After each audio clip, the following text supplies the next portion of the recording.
오늘 본문에 있는 말씀을 가지고 요한복음 강해의 39번째 시간, 그가 오신 이유, 우리가 살아갈 이유, 그가 오신 이유, 우리가 살아갈 이유라는 제목으로 하나님 말씀 전하겠습니다. 요즘 대한민국 극장가에 흥행 돌풍이 불고 있어요. 영화 한 편이 관람객 수가 벌써 1,400만 명을 넘었대요. 그 영화는 왕과 사는 남자입니다. 보신 분 있어요? 많이들 보셨어요. 아직 못 보신 분들도 있는 것 같은데 보셔도 괜찮은 영화인 것 같아요. 자, 내용을 간단히 소개해드리면 이렇습니다. 계유정난으로 수양대군이 어린 단종을 폐위시켜서 강원도 영월 청령포로 유배 보냅니다. 청령포의 촌장이었던 어뭉도 씨는 마을이 먹을 것도 없고 이러다가 우리 다 굶어 죽겠다 생겨서 자신들의 마을을 유배지로 신청했는데 당첨이 된 거예요. 그래서 이제 권세 있는 양반가가 이쪽으로 유배 오면 사람들이 곡물을 싸들고 오면 그거 다 우리가 이제 먹으면 되니까 그렇게 해서 마을이 잘 먹고 잘 살기를 꿈꿨던 거죠. 그러나 기대와는 다르게 폐위된 왕이 오게 된 겁니다. 단종은 이미 눈에 초점이 없어요. 살 소망을 잃어버리고 마을 사람들이 정성껏 차려준 밥상을 입에 손도 대지 않아요. 마을 사람들은 한 번도 먹어보지 못한 하얀 쌀밥 막 계속 지어다 올리는데도 먹지도 않고 있어요. 그러나 계속 마을 사람들이 지극정성으로 단종에게 이 음식을 올리고 보살피면서 돌봅니다. 이에 단종도 마음의 문을 열고 밥상을 맛있게 먹으며 마을 사람들과 가까이 지내기 시작을 해요. 어느 날 단종이 유배되었다라는 이 소식을 들은 백성들, 서민들, 유학자들 이런 사람들이 왕에게 찾아와요. 곡물을 하나씩 들고 다 찾아와서, 그런데 가까이 갈 수 없어요. 이렇게 강으로 이렇게 섬으로 둘러싸여 있거든요. 그래서 그 갖고 온 곡물을 가지고 막 눈물을 펑펑 흘리면서 절하면서 강에다 던지는 거예요. 전하 하면서 막 이렇게. 그 이제 마을 사람들은 밤중에 이 곡물을 둥둥둥 떠내려 가잖아요. 이거 강에서 건져내면서 좋아합니다. 거봐라, 내가 이렇게 유배지하면 이런 거 이렇게 생긴다고 했잖아 하면서. 그런데 여기에 단종이 찾아옵니다. 그 마을 사람들은 생각하죠. 아유, 이거 왕이 다 가져가시려나? 그러나 왕은 이것들은 다 그대들의 것입니다 라고 말하며 나눠줍니다. 그리고 마을 사람들에게 단종이 글공부도 가르쳐주고 활 쏘는 법도 가르쳐줘요. 어쩌면 이곳에서 단종은 이제 비로소 진정한 왕의 모습이 어떤 건지를 갖추기 시작한 건 아닐까라고 저는 생각이 듭니다. 사실 세상의 왕들은 여기에 등장하는 수양대군처럼 빼앗는 자들이며 착취하는 자들입니다. 사사시대의 이스라엘 백성도 하나님에게 왕 좀 달라고 요구한 적이 있어요. 그때 하나님은 그래, 너희가 왕을 원한다고? 오케이, 왕을 줄게. 그런데 내가 분명히 경고한다. 왕들은 이런 자들이다 라고 하면서 말씀을 하나 준 게 있어요. 사무엘상 8장 11절에서 17절, 우리 쉬운 성경 버전으로 이렇게 요약해 보면 이렇게 돼 있어요. 같이 한번, 좀 길지만 잘 보이시죠? 읽어볼까요? 시작. 너희가 왕을 달라고 하는데 그 왕은 이런 일을 할 것이다.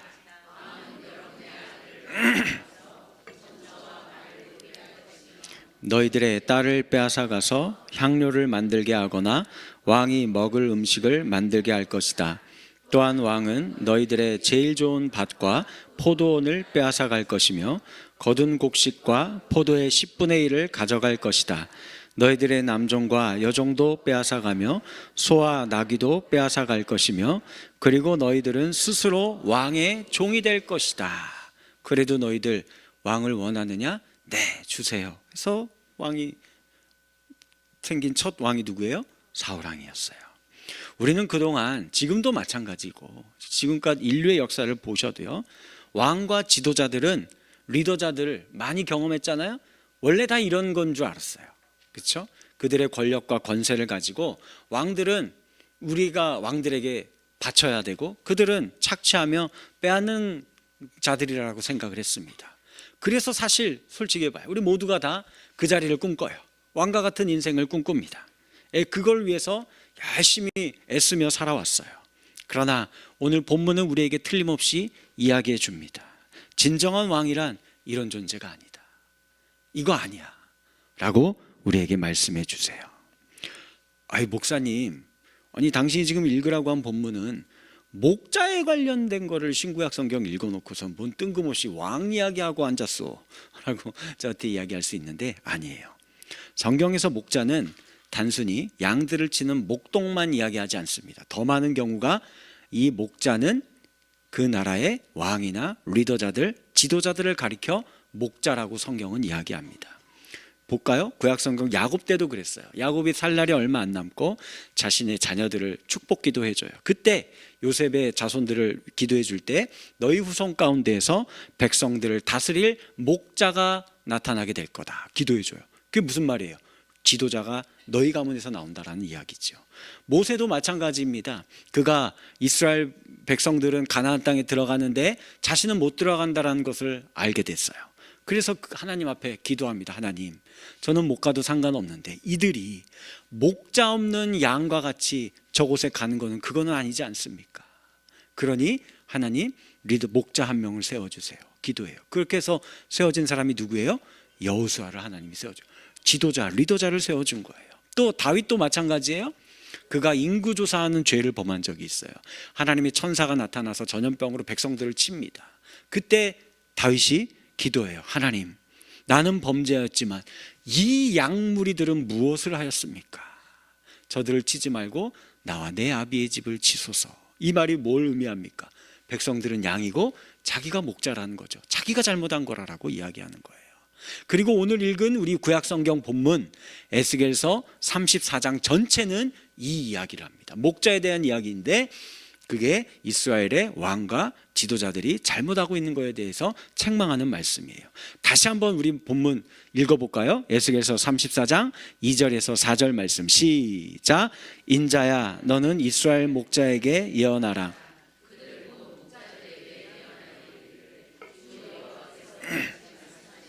자기만 먹는 이스라엘 목자들은 화 있을진저 목자들이 양떼를 먹이는 것이 마땅하지 아니하냐.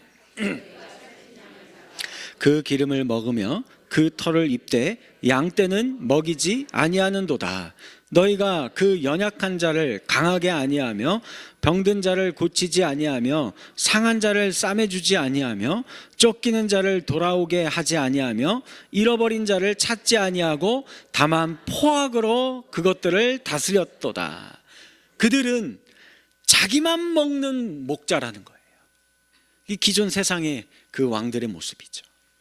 그러지 말라고 이야기했는데도. 그러면서 하나님 이야기하십니다. 자기 배만 빌리는 게 아니라, 목자는 그런 존재가 아니라 원래 목자 해야 할 일이 뭔 줄 알아? 이거야. 4절 말씀. 연약한 자를 강하게 세워줘야 해. 병든 자를 가서 고쳐주어야 해. 상한 자를 찾아가서 싸매줘야 하고, 쫓기는 자들이 있으면 다시 돌아올 수 있는 방편을 마련해줘야 돼. 잃어버린 자가 있으면 끝까지 찾아가서 찾아와라. 이게 목자들이, 리더자들이, 지도자들이 하는 일이다. 그리고 이게 뭐예요? 성경에서 이야기하는 샬롬이에요. 이게 평화예요. 평안입니다. 안식입니다. 진정한 자유를 얻고 누리게 해주는 거예요. 누가? 백성들이. 이것이 목자, 즉 하나님이 세우신 왕과 리더자들이 해야 할 일이었던 겁니다. 그러나 우리는 알아요. 아무도 이런 참 목자의 역할을 하지 않았습니다. 왕과 리더자들과 권세자들은 그저 자기 배를 채우기 위해 오늘도 여전히 혈안이 돼서 총칼을 겨누고 미사일을 발사하면서, 그러면서 착취하며 빼앗으면서 살아갈 뿐이기만 한 거예요. 그렇기 때문에 우리에겐 누가 필요한 겁니까? 선한 목자이신 예수 그리스도가 필요한 거예요. 이분은 달라요. 완전히 다릅니다. 11절 말씀 시작. 나는 선한 목자라. 선한 목자는 양들을 위하여 목숨을 내어준대요. 버린대요. 착취하는 자가 아니라, 빼앗는 자가 아니라, 그는 주는 자입니다. 버리는 자입니다. 가장 귀한 생명을 내어주는 자입니다. 세상의 왕들은 빼앗는 자들이지만 단 하나의 유일한 선한 목자이신 예수 그리스도는 목숨까지 내어주시는 분이에요. 여러분들 성경의 이야기를 가만히 들여다보면 그 예수님은 항상 뭐 하나라도 더 우리에게 못 주셔서 안달이 신분이었던 것 같아요. 대표적으로 오병이어의 이야기 여러분들 기억하실 겁니다. 왜 그 수많은 무리들을 예수님이 먹이셨을까요? 성경은 이렇게 그 일을 이야기합니다. 마태복음 9장 36절 시작. 을 보시고 불쌍히 여기시니 이는 그들이 목자 없는 양과 같이 고생하며 기진함이라. 당시의 지도자들인 헤롯 왕, 대제사장, 유대 총독, 사두개인, 바리새인, 이 목자들이죠. 아무도 백성들을 돌보지 않아요. 배고파요, 아파요, 살 소망이 없어요, 힘들어요, 죽겠습니다. 기진맥진해요. 관심도 안 둬요. 돌아보지도 않습니다. 근데 누가 본 거예요? 예수님이 보시고 그들을 그런 모습을 보시고 너무 불쌍한 거예요. 너무 마음이 슬프신 겁니다. 그래서 그들을 쫓지 않고 다 와라 하면서 그들에게 떡을 먹이신 거죠. 그런데 이거는요, 단순히 그냥 그 사람들 한번 배불리 먹게 해줬다 이 이야기가 아니에요. 그거는 상징입니다. 사인이에요. 앞으로 자신의 생명을 이들에게 내어줄 거라는 이야기입니다. 예수님은 양들을 위해 자신의 모든 것을 내어주신 분입니다. 그래서 그분이 이 땅에 오신 이유예요. 그래서 그분은 죄로 인해 아파하고 신음하는 우리를 위해 자신의 생명을 내어주신 분이십니다. 왜 예수님은 이 땅에 오셔서 도대체 가장 귀한 생명이잖아요. 온 천하보다도 더 귀한 생명이 예수님의 생명이잖아요. 그 생명을 저와 여러분들에게 내어주시는 걸까요? 오늘 성경이 이렇게 그 이유를 이야기합니다. 10절 하반절 말씀 시작. 내가 온 것은 양으로 생명을 얻게 하고 더 풍성히 얻게 하려는 거다. 나는 이 하나의 목적밖에 없다. 그가 그 생명을 내어주는 것은 저와 여러분들이, 양들이 생명을 더 풍성히 누리게 하려는 그 단 하나의 이유예요. 여러분들 이 비밀의 원리를 여러분들 이해하십니까? 이거 깨달아지시고 믿어지세요? 생명을 내어주면 더 풍성한 생명을 얻는다. 이거 정말 믿어지고 깨달아지세요? 아무도 안 믿어지시나? 원래 이게 잘 안 믿어져요. 일부 설교가 유출이 됐나? 네, 이거 사실 살아내는 게 너무 힘들고 어렵습니다. 오늘 우리 이 요한복음 10장의 전체의 말씀이 뭐예요? 선한 목자와 양의 비유의 말씀을 하잖아요. 뭔가 비유를, 이 목자와 양의 비유를 통해서 예수님이 뭔가를 우리에게 가르쳐 주려고 하는 거예요. 그런데 그래서 6절 말씀 한번 보세요. 6절 시작. 예수께서 이 비유로 그들에게 말씀하셨으나 그들은 그가 하신 말씀이 무엇인지 알지 못한다 라고 돼 있어요. 여러분들 이거 뭐 좀 이상하지 않아요? 비유로 이야기를 해주셨는데 이 듣는 사람들이 알아들어요? 못 알아들어요? 못 알아듣는다라고. 왜 못 알아들을까요? 우리가 이 비유에 대해서 오해하고 있는 게 하나 있어요. 보통은 우리가 비유하는 거는 이해를 더 돕기 위해서 쉽게 설명하려고 비유를 든다라고 생각을 하잖아요. 예컨대 이런 거예요. 사랑은 퍼즐 맞추기 같은 거야. 불완전한 두 사람이 만나서 서로의 모난 부분을 맞춰가는 거, 이게 사랑이야. 설명 좋죠. 이런 거, 이렇게 이제 사랑을 설명해 주려고 이렇게 비유로 얘기하는 거죠. 근데 성경은 아닙니다. 이런 이유도 있지만, 조금 있지만 더 많은 이유는 여러분들 충격받지 마세요. 알아듣지 못하게 하려고 비유로 말씀하십니다. 그래서 비유에 대한 설교 말씀을 예수님이 하실 때 꼭 항상 어떤 말씀들이 전제로 붙느냐, 들을 귀 있는 자들만 들을지어다 라고 이야기를 합니다. 그래서 예를 들면 비유 설교 중에 제일 유명한 씨 뿌리는 자의 비유, 다 알고 계시죠? 그 말씀을 하기 전에 예수님이 뭔 이야기 했냐면 마가복음 4장 11절에서 12절 말씀에서 이렇게 얘기하세요. 시작. 이르시되 하나님 나라의 비밀을 너희에게 주었으나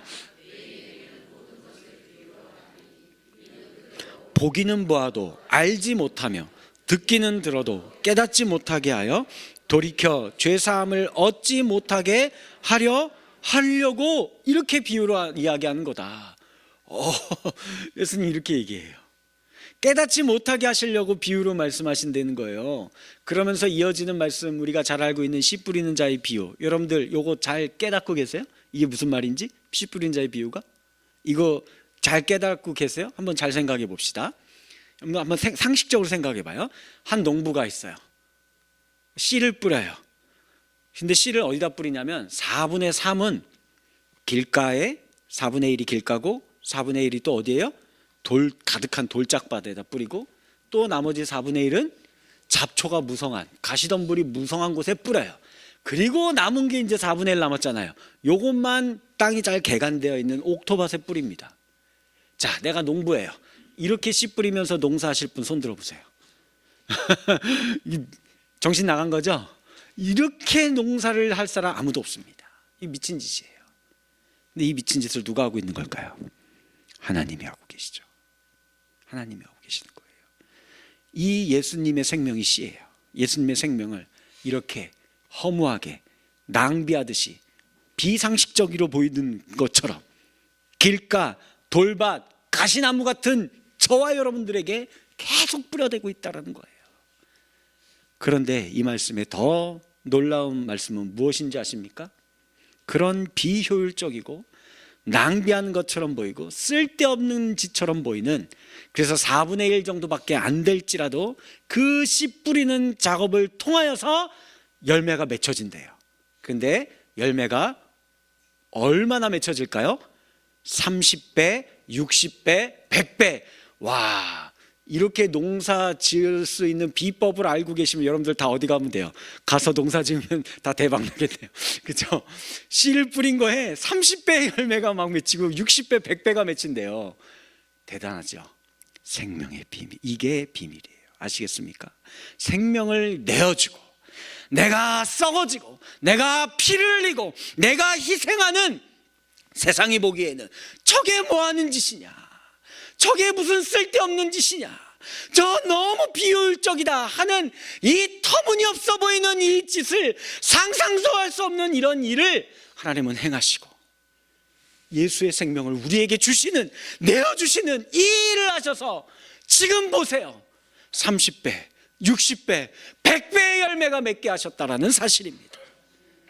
여러분들은 이것을 제가 아무리 설명해도요, 이거는 실제로 예수님을 만나서 그 예수 생명을 나에게 내어주셨고, 그래서 내가 원래 길가고 돌짝밭이고 가시덤불인데 이런 나의 인생을 30배 60배 진정한 생명을 얻게 만들어주신 영생과 자유를 내가 얻었다라는 것을 체득되고 경험되지 않은 분들은요, 밖에 나가서 이렇게 못 삽니다. 예수님처럼 이렇게 못 사신다고요. 이걸 그래서 비유로 이야기하면서 너희가 이걸 어려워한다 라고 이야기하시는 거예요. 그런데 이게 사실 어렵죠. 우리가 이 삶을 살기가 어려워요.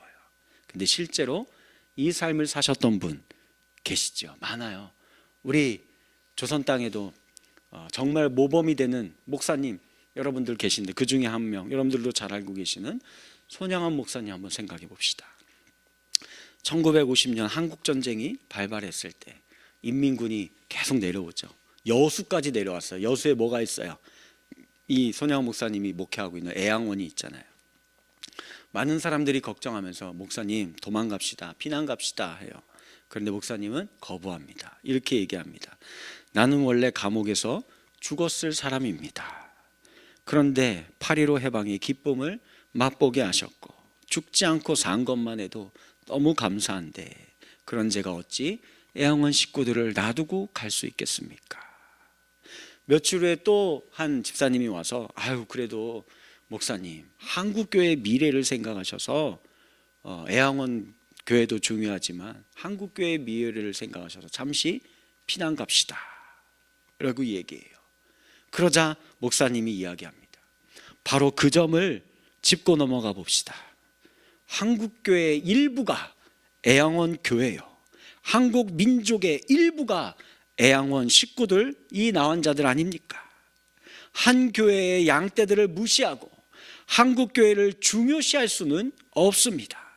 지금 총회가 싸움터로 변하고 남북이 갈라서서 서로 전쟁을 하고 있고, 지도자들이 자기들이 필요할 때는 교회를 지킨다 하면서도 위급할 때는 나몰라라 양떼들을 팽개치고 달아납니다.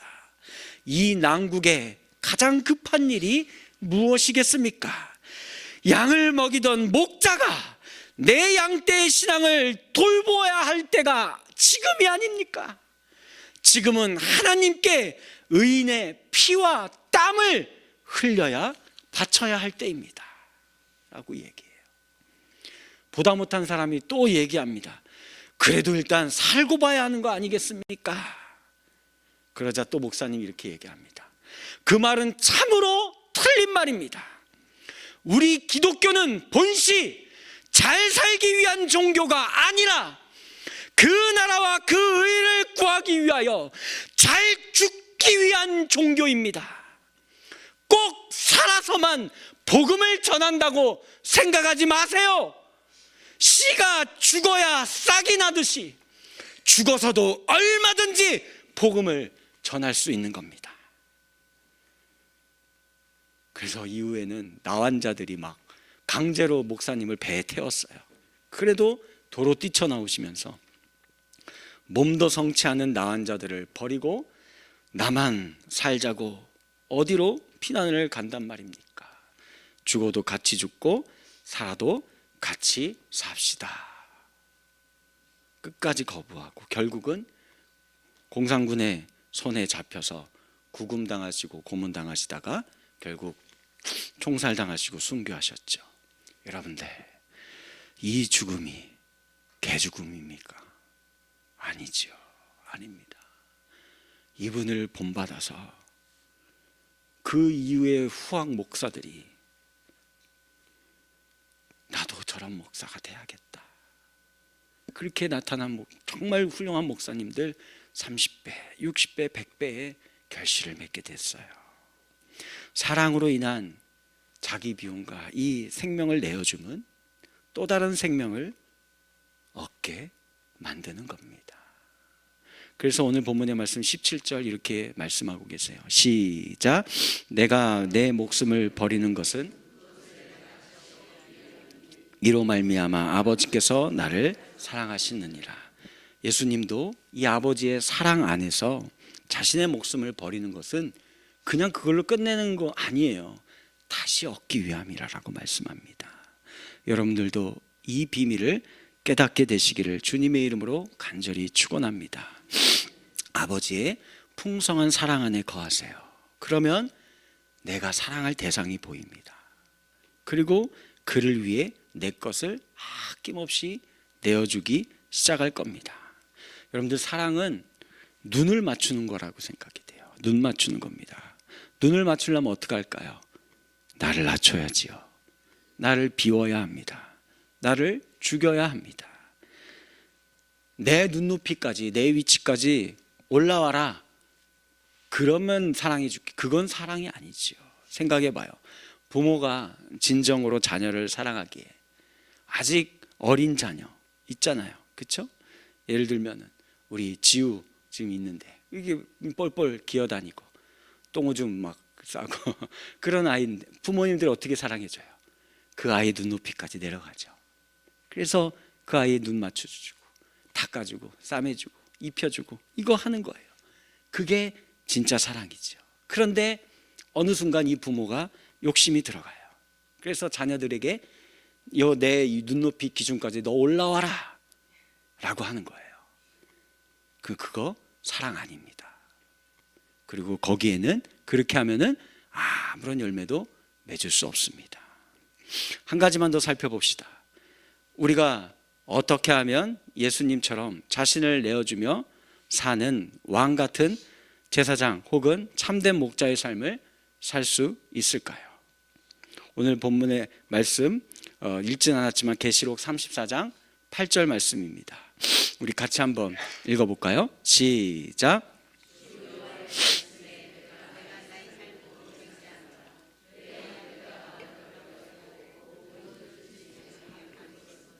목자가 없기 때문이라. 내 목자들이 내 양을 찾지 아니하고 자기만 먹이고 내 양떼를 먹이지 아니하였도다. 자, 이 말씀을 보시면 뭐라고 되어 있어요? 다 내 양떼, 내 양, 내 양떼라고 이야기해요. 누구의 양이라고요? 하나님의 양이라고 말씀하고 계시는 겁니다. 그러니 즉 목자들, 즉 지도자와 왕들의 양이 아닌 거예요. 하나님의 양입니다. 하나님이 맡겨주신 거예요. 하나님이 위탁해 준 겁니다. 주인 행세를 하면 안 돼요. 참된 목자의 개념이 여기에서부터 나오는 겁니다. 나라의 지도자는 백성들 위에 군림하는 자가 아닙니다. 하나님의 백성들이고 잘 다스리라라고 위탁받은 그런 존재가 이 리더자, 지도자에 불과한 거예요. 기업의 CEO는 내가 세운 기업이고 내가 부리는 노동자라고 생각하면 안 돼요. 하나님이 주인이시고 하나님이 잘 경영하라고 세운 관리자입니다.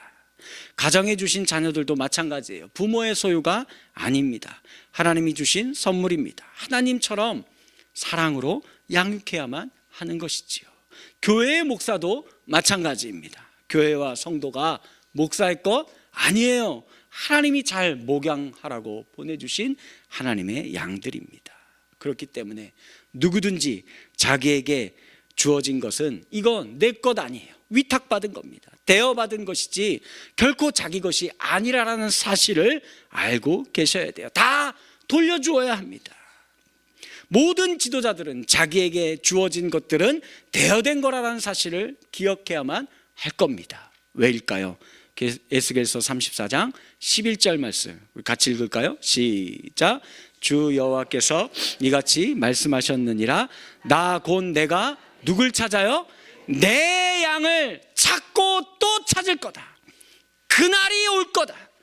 내가 너희에게 맡겨두었던 그 양들, 너희에게 주었던 그 모든 은사와 선물들, 그걸로 너희가 어떻게 했느냐? 니들 배만 불리려고 착취하고 빼앗으면서 살아왔느냐? 아니면 너희의 양들을, 너희의 자녀를, 너희의 부하들을, 너희의 직원들을, 너희가 밑에 두고 있는 그 사람들을, 그 양들을 너희의 생명을, 너희의 사랑으로, 너희가 가진 것으로 먹이며 섬기며 회복시키고 치유하며 살다 왔느냐? 이거를 묻는 날이 하나도 안 빠지고 저와 여러분들이 인생 가운데서 갖게 된 스쳐 지나간 모든 인생과 모든 소유물들을 가지고 하나님이 이거를 결산할 때가 올 겁니다. 그때 여러분들 우리 어떻게 하겠습니까?